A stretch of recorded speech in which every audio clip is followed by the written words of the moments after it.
Hello students, welcome to the next class of physics, class +1 unit kinematics topic vector. यहाँ पे हम पढ़ेंगे condition for zero resultant vector and on the basis of this zero condition then we will proceed to the Lami's theorem. ठीक है, ये बहुत important topic है अभी। यहाँ से ना बहुत सी फिजिक्स की प्रॉब्लम, वेक्टर की प्रॉब्लम्स बहुत सॉल्व होती हैं। ठीक है, और टॉपिक्स आर इंपॉर्टेंट है। ठीक है, तो यहाँ पे अभी अब करेंगे ये कंडीशन पर्टिकुलर टू टॉपिक्स। ठीक है, तो zero vector zero resultant means net force zero. ठीक है, और इक्विलिब्रियम कंडीशन भी बोलते हैं इसको। So this is also called here equilibrium. ठीक है, इक्विलिब्रियम कंडीशन भी बोलते हैं। So when body is in equilibrium, say like body is at the ground. ठीक है, ये बॉडी आपके ग्राउंड में पड़ी हुई है, एक बॉडी यहाँ पे फोर्स लगा रही है 5 न्यूटन की फोर्स, दूसरा ऑब्जेक्ट इसको इस तरफ से खींच रहा है 5 न्यूटन से, तो बिल्कुल इक्वल एंड ऑपोजिट फोर्सेस हैं। ठीक है, सेम लाइन ऑफ एक्शन पे हैं, तो ये क्या हो जाएगा, नेट फोर्स क्या रहेगा आपका, जीरो रहेगा। इसको बोलते हैं हम equilibrium condition. Simple, two vectors में। ठीक है, ये टू वेक्टर्स हैं। When two vectors having equal magnitude and opposite direction acting at the same point on the body, then they will said to be body is in equilibrium. So this is also called rest position. ठीक है, तो यहाँ पे body move नहीं करेगी, है ना, clear होता है। तो जब कभी हम भी रेस्ट पे होते हैं ना, तो क्या होता है, हमारी बॉडी का वेट क्या होता है, डाउनवर्ड होता है हमारी बॉडी का वेट, एंड वही एक्शन करते हैं ऑन द ग्राउंड। वेट हम स्टैंडिंग पोजीशन में मान लीजिए, तो वेट हमारा क्या है, डाउनवर्ड, और अर्थ हमें क्या दे रही है, नॉर्मल रिएक्शन देती है, equal and opposite. So net force यहाँ पे again zero when we are in equilibrium condition. ठीक है, ये इसको बोलते हैं equilibrium condition when we are at rest, net force is zero, no net force. ठीक है, तो ये टू वेक्टर्स का फंडा है। ठीक है, अभी थ्री वेक्टर की तरफ चलते हैं। अगर थ्री वेक्टर्स हो तब बॉडी कैसे इक्विलिब्रियम में होगी। ठीक है, तो उसको बोलते हैं इंपॉर्टेंटली इक्विलिब्रियम कंडीशन। ठीक है, इफ इसको लिख लो आप, इफ थ्री वेक्टर, हम पार्टिकुलर थ्री वेक्टर्स की बात कर रहे हैं। थ्री वेक्टर्स आगे भी पढ़ाएंगे। ठीक है, थ्री वेक्टर से ज्यादा होंगे जब। If three vectors are acting at a same point, then their resultant is zero. तब उसका रिजल्टेंट क्या होता है भाई, जीरो। अगर आपके वेक्टर तीनों सेम डायरेक्शन में है, ठीक है, सॉरी सेम डायरेक्शन में एक ही पॉइंट पे एक्ट हो रहे हैं, then their resultant is zero. ठीक है, कब जीरो होगा वो हम देखते हैं। ठीक है, सो मान लीजिए थ्री वेक्टर्स की बात कर रहे हैं। ठीक है, आप कैसे भी अलग अलग डायग्राम बना के दिखा सकते हो। तो मान लीजिए ये एक वेक्टर है, ठीक है, और दूसरा वेक्टर मान लीजिए ये रहा। ठीक है, एक वेक्टर आपका ये रहा, ये तो डिफरेंट पॉइंट्स पे। ठीक है, तो मान लीजिए मैं सेम पॉइंट पे लेता हूं। सो दिस इज से वन वेक्टर, दिस इज से second vector, and this is से थर्ड वेक्टर। क्लियर, तीनों एक ही पॉइंट पे एक्ट हो रहे हैं। सो मान लीजिए ये ए वेक्टर है, ये मान लो आप बी वेक्टर है, ये आपका मान लो सी वेक्टर है। तीनों एक ही पॉइंट पे एक्ट हो रहे हैं। कैसे पता चल रहा है कि तीनों एक पॉइंट पे लग रहे हैं, देखिए आप, एक पॉइंट पे तीनों एरो की डायरेक्शन अंदर की तरफ है, सेम पॉइंट की तरफ है, तो तीनों एक ही पॉइंट पे एक्ट हो रहे हैं।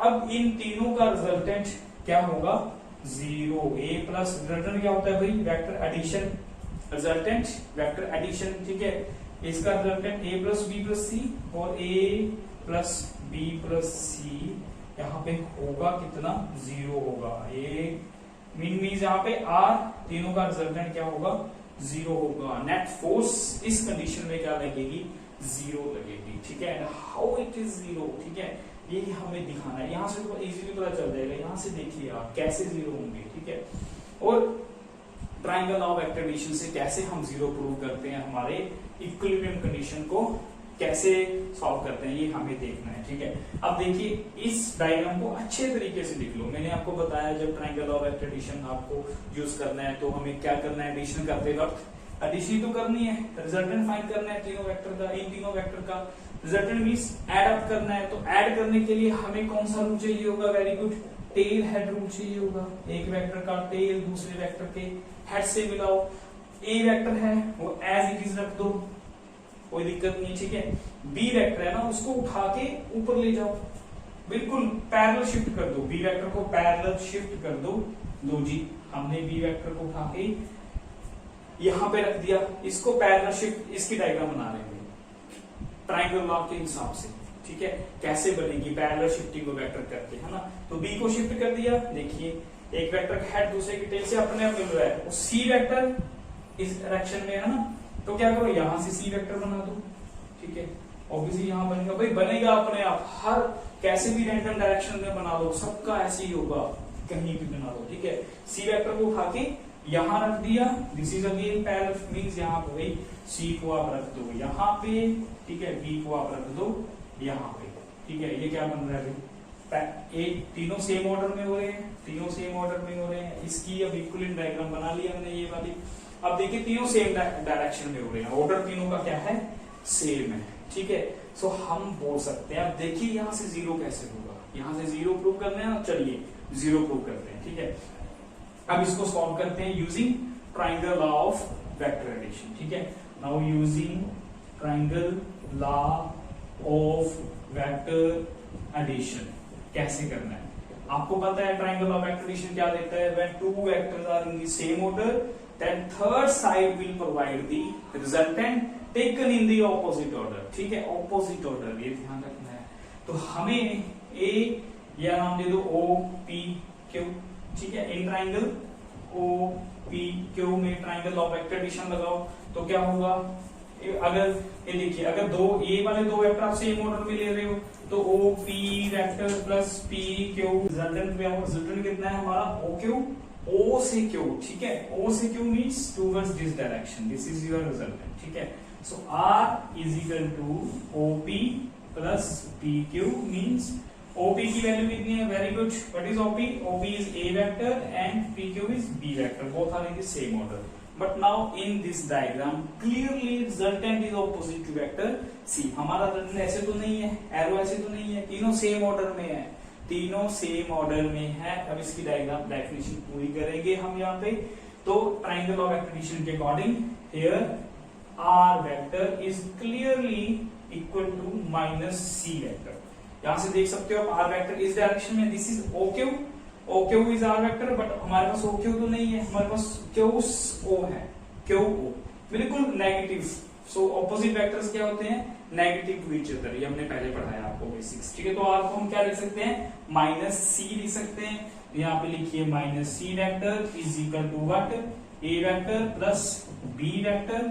ठीक है, तो जब सॉल्व करोगे A plus B plus C equal to क्या आ गया आपका, 0। When vectors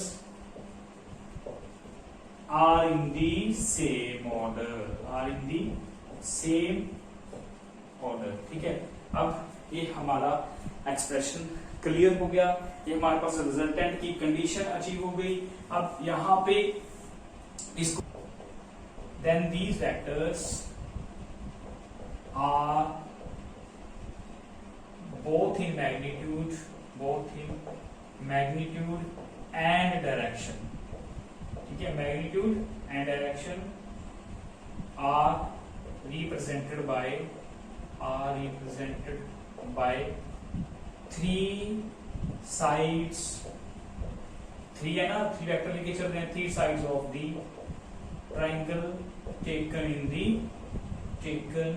the same order. Now थोड़ा सा डिफरेंस है भाई, ये थोड़ा सा डिफरेंस बहुत बड़ा डिफरेंस क्रिएट कर देता है। ठीक है, अब देखिए थ्री वेक्टर्स हैं taken in the same order, है ना, सेम पॉइंट पे एक्ट हो। अगर थ्री वेक्टर्स, डेफिनेशन का मतलब क्या है, कब जीरो इक्विवेलेंट की कंडीशन बनेगी, कब आपका नेट रिजल्टेंट जीरो आएगा, ऐड करके अगर तीनों वेक्टर एक ही पॉइंट पे एक्ट हो रहे हैं एंड उनका रिजल्टेंट जीरो दे रखा है, then we can show it in the triangle of vector addition के अकॉर्डिंग हम तीनों वेक्टर को सेम ऑर्डर में रिप्रेजेंट कर दो। अब देखिए ये कॉम्प्लेक्स फिगर हमारी सिंपल फिगर बन गई, taken in the same order.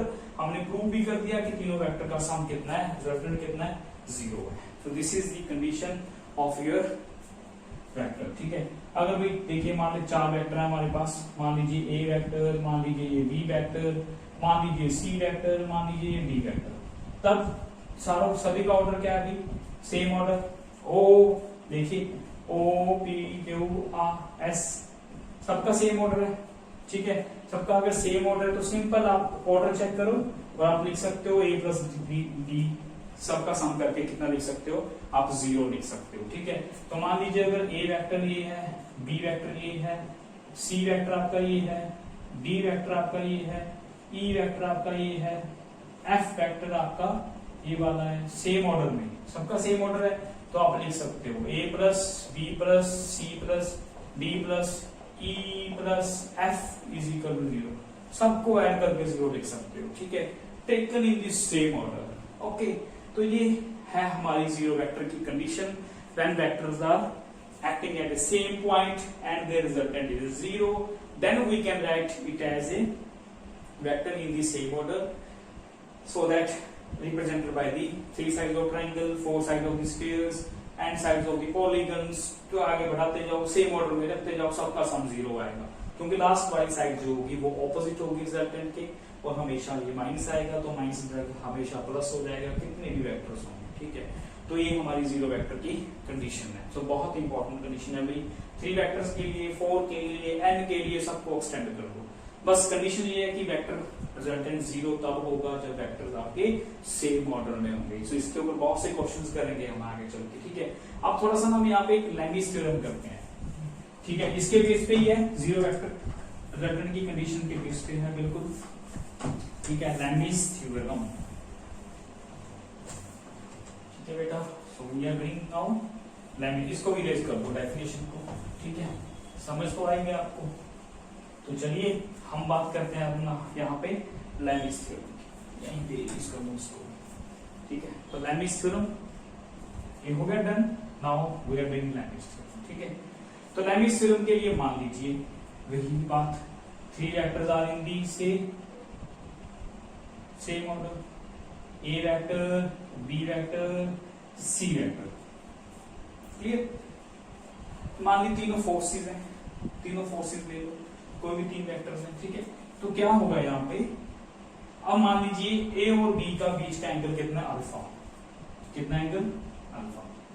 से दिस एंगल इज अल्फा, और आपको पता है a और b का बीच का एंगल आपको दिख रहा है कि ये वाला एंगल है, बट नहीं, एंगल कैसे लेने हैं लास्ट क्लास में बताया था, यहाँ से टेल मिले या हेड से हेड मिले, और यहाँ पे ये बी की टेल मिल रही है, ए का हेड मिल रहा है, इसको थोड़ा आगे बढ़ाओ तो ये टेल से टेल मिल रहा, तो this is the angle between A and B, alpha.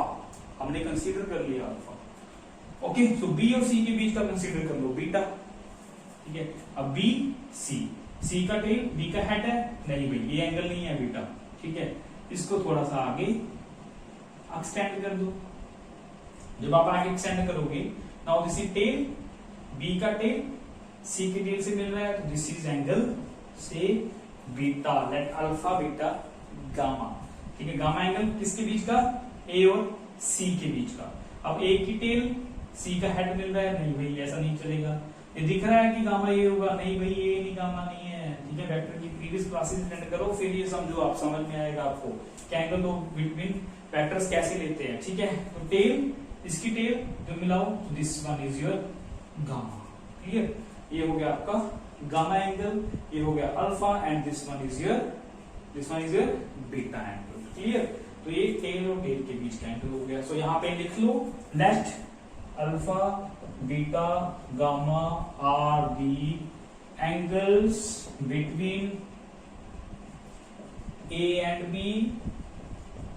B and C and C and A, या A एंड C दोनों के बीच का एंगल ले लो। Under the action of 3 forces, say एक बॉडी ये रही, यहाँ पे इसके ऊपर इस साइड फोर्स लगती है, एक लगती है फोर्स इस साइड, एक लग रही है फोर्स इस side. Under the action of Lami's theorem, if यहाँ पे if a body is under the action of, very good, under the action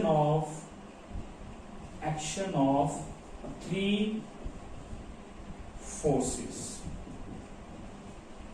3 equilibrium forces. ठीक है, 3 इक्विलिब्रियम, ये देखिए भाई इक्विलिब्रियम पहले दे रखा है, इक्विलिब्रियम फोर्सेस। ठीक है, bodies under the action of 3 equilibrium forces, means इनका रिजल्ट क्या है आपका 0। ठीक है, then each force is proportional to the sine of angle between other two opposite forces। ये है वही लेमिस थ्योरम, ठीक है। हमने कंडीशन ऑफ इक्विलिब्रियम पढ़ लिया, यहाँ पे कंडीशन ऑफ इक्विलिब्रियम यूज कर रहे हैं। If a body is under the action of 3 equilibrium forces, means तीनों का नेट इफेक्ट बॉडी पे कितना पड़ रहा है, 0 पड़ रहा है। अगर बॉडी कहीं भी मूव नहीं करेगी, मैंने आपको पहले बताया 2 फोर्सेस में इक्वल एंड ऑपोजिट कैंसिल हो रही है। यहाँ पे कैंसिल कैसे हो रही है, क्योंकि यहाँ पे इनका रिजल्टेंट निकालेंगे, ये रिजल्टेंट इसके ऑपोजिट है तो कैंसिल आउट हो जाएगा, इक्वल एंड ऑपोजिट आएगा जरूर, ठीक है, तो आना भी चाहिए। Okay, so 3 forces acting at same body, same point पे एक्ट, तीनों खींच रहे हैं यहाँ पे, ठीक है, तीनों खींच रहे हैं, तीनों पुल कर रहे हैं बॉडी को, ठीक है। Then there equilibrium forces means resultant कहां क्या है, यहाँ पे इनका 0 रिजल्टेंट है, ठीक है, 0 रिजल्टेंट है इसका। ओके, देन ईच फोर्स, इनकी ये मान लीजिए ए बी सी कोई भी ले लो आप, ये ए ले लो, अगर ये आप ए ले रहे हो तो इनका ऑपोजिट एंगल कौन सा है, beta, this angle is beta. ए ये रही तो ये बीटा रहा एंगल, बी ऑपोजिट एंगल, ठीक है, ये बी, तो ये हमारा कौन सा है, मान लीजिए ये बी है, ये मान लीजिए सी है, तो ए के ऑपोजिट बीटा एंगल, बी के ऑपोजिट गामा एंगल, तो ये वाला कौन सा एंगल है, गामा। सी के ऑपोजिट कौन सा एंगल है, वेरी गुड, अल्फा एंगल, तो ये अल्फा एंगल है। देखिए ये एंगल है, क्योंकि ये टेल, हर वेक्टर की टेल मिल रही है टेल से। अब ए और बी की बात करें, ए और बी के बीच का angle alpha, yes, A and B के बीच का एंगल अल्फा, क्योंकि यहाँ पे टेल से टेल मिल रही है, ए की टेल बी की टेल मिल रही है। बी और सी के बीच का एंगल बीटा, और बी एंड सी के बीच का एंगल बीटा, यहाँ पे देखिए बी की टेल सी की टेल मिल रही है, ठीक है। देन सी और ए के बीच का एंगल, सी और ए के बीच का एंगल गामा, यहाँ पे सी और ए के बीच का एंगल गामा, टेल मिल रही है, दैट इज ओके। सो ये हमारी बॉडी है अभी अंदर, ठीक है, इक्विलिब्रियम फोर्सेस हैं। तो ये लेमिस थ्योरम स्टेटमेंट है, तो लेमिस थ्योरम क्या बोलती है, then you can write ABC, यहाँ पे मान लीजिए फोर्सेस हैं, देन आपकी each force is directly proportional to the sine of angle between the opposite forces. So sine of angle, A के लिए ऑपोजिट एंगल कौन सा है, ऑपोजिट फोर्सेस, ए की ऑपोजिट फोर्स बी एंड सी के बीच का एंगल बीटा, ठीक है। और बी फोर्स के लिए opposite sides, opposite forces A and C, angle कौन सा है, गामा। सी के लिए opposite sides B and A, angle कौन सा है, अल्फा। तो आप लिख सकते हो ऐसे, ठीक है। अगर आप ऐसे लिख सकते हो भाई, तो तीनों की अगर बात करें, then A over sine beta के constant, B over sine gamma के constant, C over sine alpha constant, तीनों को क्या लिख दो, इक्वल। रेशो कांस्टेंट है, रेशो भी कांस्टेंट है भाई, ये के कांस्टेंट है सबके लिए, ठीक है, सबके लिए के कांस्टेंट है। Then each force is proportional to the sine of angle, each force is proportional to the sine of angle between the two opposite forces. तो प्रोपोर्शनल भी यहाँ पे ये तीनों के भी क्या है, आपके कांस्टेंट है, सेम रेशियो, प्रोपोर्शनल कांस्टेंट, ठीक है। तो ये है आपकी लेमिस थ्योरम, ठीक है। Force divide by opposite angle, force divide by opposite angle, force divide by opposite angle. So ये रही condition of zero equilibrium, A plus B plus C, तीनों है तो तीनों का 0, ठीक है। अभी ये 0 कंडीशन है, then we can write this one, ठीक है, if this is called Lami's theorem, बस एक्सटेंशन है थोड़ा सा, ठीक है। This is your Lami's theorem. तो अब लेमिस थ्योरम के ऊपर एक छोटा सा क्वेश्चन करते हैं, ठीक है, इसके ऊपर छोटा सा क्वेश्चन करते हैं, न्यूमेरिकल करते हैं, ठीक है, ताकि आपको अच्छी तरीके से अप्लाई करना आ जाए, कैसे अप्लाई करते हैं, ठीक है। भाई ये थ्योरम बहुत ही यूज होती है न्यूमेरिकल प्रॉब्लम्स में। एक है हमारे पास से 2 पोल्स, ठीक है, यहाँ पे एक स्ट्रिंग है, सो this is the original position of the string, ये है आपकी स्ट्रिंग। मान ली यहाँ पे कोई स्टूडेंट, तुम खुद या मैं खुद यहाँ पे लटक गए, ठीक है, लटक गए। जब झूलेंगे तो स्ट्रिंग क्या आएगी, थोड़ा नीचे आएगी स्ट्रिंग,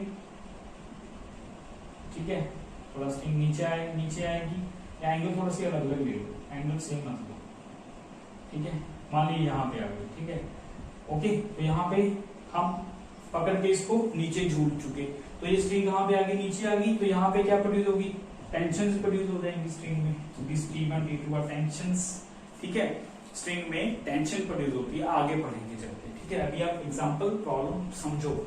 स्ट्रिंग में टेंशन प्रोड्यूस होगी, रिएक्शन प्रोड्यूस होगी। सो this weight of the body, जो जहां पे कोई बॉडी है हैंग की हुई, उसका वेट कहाँ होगा, वर्टिकली डाउनवर्ड होगा। मान लीजिए ये वेट हमें गिवन है 100 newton. So this weight is given 100 newton, हमें वेट गिवन है बॉडी का, है ना। तो हमें फाइंड क्या करना है, फाइंड दी T1 एंड, हमें T1 एंड T2 फाइंड करना है, T2 फाइंड करना है when body is in equilibrium, ठीक है, when body is in equilibrium. ये इक्विलिब्रियम कंडीशन दे रखी है, तो बॉडी आपकी इक्विलिब्रियम में है, हमें T1 T2 फाइंड करने हैं। और ये हमें दे रखा है, this angle is 45 degree and this angle is 30 degree, ये हमें क्लियरली गिवन है, ठीक है, ये हमें गिवन है। अब देखिए, आपको नहीं लग रहा कि ये 3 फोर्सेस हैं, तीनों फोर्सेस एक ही पॉइंट पे एक्ट हो रही है। टेंशन 2, टेंशन 1, वेट नीचे, ठीक है। टेंशन आपकी एक तरह की नॉर्मल रिएक्शन है इन द रॉड स्ट्रिंग, ठीक है, में प्रोड्यूस होती है, पढ़ेंगे आगे चलके, ये न्यूटन थर्ड लॉ की बात करेंगे, ओके। तो यहाँ पे क्लियर हो गया, बॉडी आपकी इक्विलिब्रियम में दे रखी है, हमें टेंशन T1 एंड T2 पता करनी है कि उन पे कितना जोर लगेगा, टेंशन पे, रोड पे, जो स्ट्रिंग है आपकी, इस साइड पे, दोनों डिफरेंट एंगल पे है। तो ठीक है, ये 45 बना रहा है, ये 30 बना रहा है, ओरिजिनल से मूव हो चुका, नीचे 45 आ चुका, वो 30 आ चुका, ओके। तो वेट कितना है बॉडी का, 100, तीनों फोर्सेस है, तो बॉडी से इक्विलिब्रियम में। तो हम लिख सकते हैं कि we can use the, since body is, यहां पे लिख लो, since body is in equilibrium, body is in equilibrium and all the forces are acting at the same point simultaneously, then we can use, then by Lami's theorem, कौन सी theorem use करनी है भाई, Lami's theorem, जो 3 forces की बात करते हैं, equilibrium में है, सेम पॉइंट पे एक्ट हो रहे हैं। तो Lami's theorem मतलब weight divide by angle between the opposite forces, ठीक है। अब एंगल फाइंड कर लेते हैं पहले सबके, ठीक है। ये मान लीजिए यहाँ पे टोटल लाइन फिर से ड्रा कर ली, ये लाइन ड्रा कर ली, बिल्कुल ड्रा कर लो, क्योंकि ये एंगल 30 है, तो ये भी कितना होगा, 30, वर्टिकली ऑपोजिट। ये 45, सॉरी अल्टरनेट एंगल, ये भी 45 होगा, ठीक है। ये 45 तो ये भी 45, ये 30 तो ये भी 30, है ना। तो नीचे का सारा एंगल कितना हो गया, 180 का हो गया। ये 30 तो ये कितना है, 90, ये कितना है, 90, क्लियर। तो वेट ओवर ऑपोजिट, ये 30, ये 45, तो ये एंगल कितना बचा भाई, 180 से माइनस कर दो, क्योंकि स्ट्रेट लाइन एंगल 180, 45 प्लस 30 कितना हो गया, 75। तो कितना बचा हमारे पास, 180 से अगर माइनस करोगे, कर दो माइनस, 30 प्लस 45 कितना होता है भाई, 75। तो 180 टोटल एंगल होगा स्ट्रेट लाइन का, तो कितना बचा, 105 डिग्री। तो वेट ओवर कितना आएगा, sine of, weight over sine of opposite forces के बीच का एंगल कितना है, sine of 105, clear, is equal to tension T1 के बीच ये वाला एंगल सबका, ये वाला एंगल कितना है भाई, ये वाला टोटल एंगल T2 और, क्योंकि T1 ओवर दो ऑपोजिट फोर्सेस के बीच का एंगल, T2 एंड वेट का एंगल, बीच का angle, 90 plus 30 120, this becomes 120। T2 कितना आएगा, T2 के नीचे एंगल कितना आएगा, T1 और वेट के बीच का एंगल, ये कितना हो गया, 135, ठीक है। तो साइन ऑफ 135, ये हमने कौन सा यूज किया भाई, Lami's थ्योरम यूज की, एंगल्स फाइंड किए ऑपोजिट, ठीक है, बस हमने Lami's थ्योरम को अप्लाई कर दिया, बस अब इसको सॉल्व कर लो। हमें क्या चाहिए, हमें चाहिए T1 एंड T2, ठीक है। अब देखिए, पहले T1 फाइंड कर लो। वेट ओवर वेट तो हमें गिवन ही है, साइन 105 इंटू साइन 120, ठीक है। यहाँ पे T1 आ जाएगा, वेट 100 न्यूटन है, इसको लिख सकते हैं हम 90 प्लस 50, ठीक है। इसको लिख सकते हैं हम 90 प्लस 30, ठीक है बेटा। तो यहां से कितना आ गया 100, साइन 90 प्लस 30 कितना होता है भाई, सेकंड क्वाड्रेंट में साइन क्या होता है, ऐड शुगर टू कॉफी, ठीक है। साइन 90 प्लस 30 cos 30, साइन 90 वाले cos में कन्वर्ट हो जाते हैं, ठीक है। नीचे अगेन सेकंड क्वाड्रेंट cos 15, ठीक है। तो कितना आ गया भाई T1 आपका 100 इंटू साइन cos 30 कितना होता है भाई, √3/2 डिवाइड बाय cos 15, ठीक है। तो कितना आ गया भाई 50√3 डिवाइड बाय cos 15। तो ये cos 15 की वैल्यू पुट कर देना टेबल देख के, तो आपका सोल्यूशन आ जाएगा T1 का। T1 का भी फोर्स आपका फोर्स ही है, ये न्यूटन में आएगा, ठीक है। अब T2 निकालते हैं, यानी से पहले इन दोनों को इक्वेट कर लिया, ठीक है। अब हमें वेट पता है, अब हम पता करते हैं वेट, सॉरी यहां से निकाल दो, डायरेक्टली लिख लो। T2 इज इक्वल टू कितना आएगा, weight over sine 105 into sine of 135, solve कर दो बस। वेट 100 न्यूटन, साइन 105 को क्या लिखेंगे, cos 15, सेम रूल से, और यहाँ पे क्या लिखेंगे, साइन 90 प्लस 45, क्लियर। तो सॉल्व करो भाई, 100 न्यूटन, तो यहाँ पे कितना आएगा, साइन 90 प्लस 45 कितना आएगा, अगेन सेकंड क्वाड्रेंट में साइन क्या रहता है, पॉजिटिव, और 90 है तो साइन कॉस में चेंज हो जाएगा।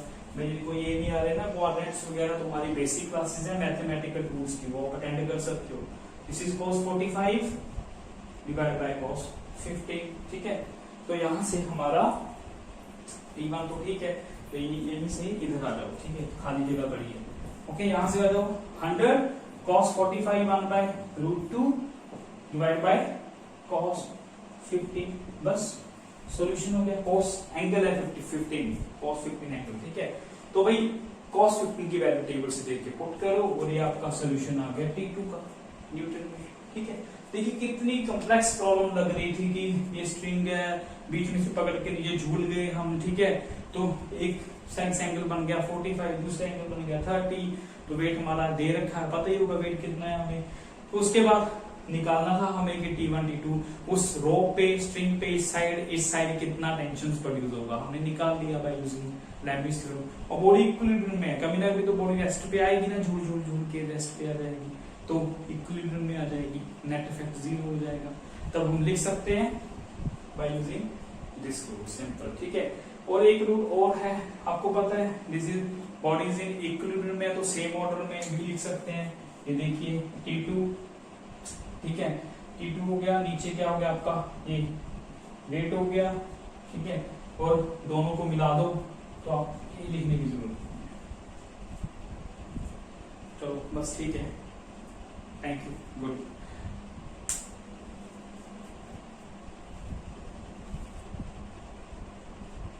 तो ठीक है बेटा, करिए आप, ऐसी प्रॉब्लम्स आपकी बुक में बहुत सी हैं। हम नेक्स्ट अब क्लासेस बनाएंगे वेक्टर्स की प्रॉब्लम्स के ऊपर, जहां पे हम एडिशन की प्रॉब्लम करेंगे, सबकी प्रॉब्लम्स करनी है, ठीक है। इक्विलिब्रियम कंडीशन के ऊपर प्रॉब्लम्स करनी है। तो till then good luck, thank you.